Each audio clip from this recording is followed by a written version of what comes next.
Hey guys, welcome back to NBA Hub. Today we'll go through the NBA players who are abusing drugs. Let's head into it.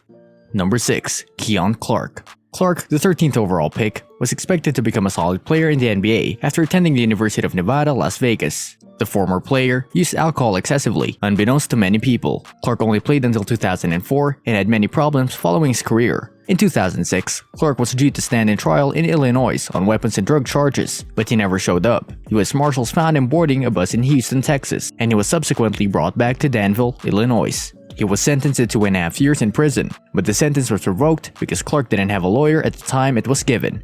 At a hearing, Clark admitted that he was an avid drinker and had been drinking since high school. He also added that he never played a game sober and that he would drink alcohol during halftime of NBA games. Clark could have been a great player, but he was reduced to being a backup and was on 5 different teams in 6 seasons. Number 5. Mitchell Wiggins. Wiggins was originally drafted by the Pacers, but was traded to the Bulls on draft day. In the 1984 offseason, Wiggins signed with the Houston Rockets and immediately challenged Louis Lloyd for a starting spot.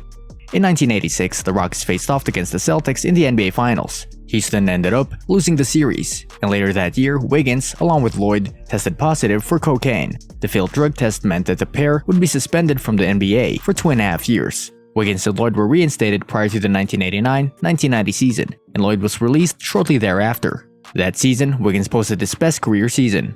He would sign with the Philadelphia 76ers after the season, and his numbers declined drastically. He would fail to latch on with another team and would no longer play in the NBA. Number 4. Louis Lloyd. Louis was selected by the Warriors in 1981, where he played 2 decent seasons. After the 1982-1983 season, Louis signed with the Houston Rockets and had a breakout season. Following the best season of his career, he averaged at least 13 points per game in the next 2 seasons. He would play in just 32 games in 1986-1987, but still averaged 12.4 points, 1.5 rebounds, and 2.8 assists. In late 1986, like the aforementioned Mitchell Wiggins, Lloyd was suspended 2.5 years for testing positive for cocaine. He was reinstated in September 1989 and played just 19 games for Houston that season. He was released and latched on with the Philadelphia 76ers. Lloyd would just play 2 games for the Sixers as he abruptly retired. Number 3. Richard Dumas.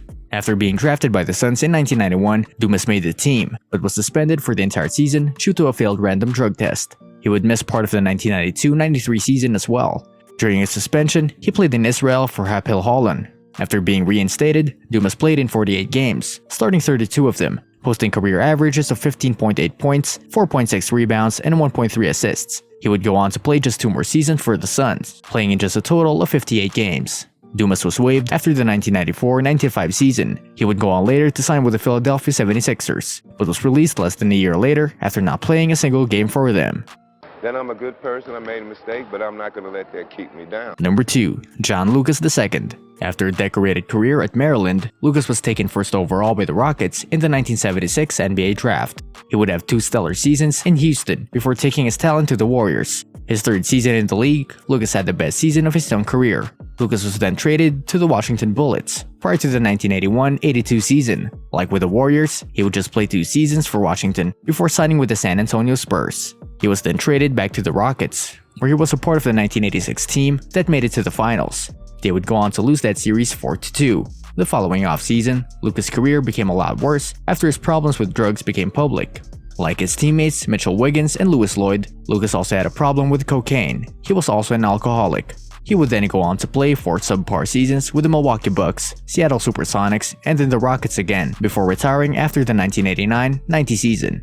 Number 1. William Bedford. Bedford, one of the best players in Memphis basketball history, was thought to be a star when he got drafted by the Suns with the 6th overall pick.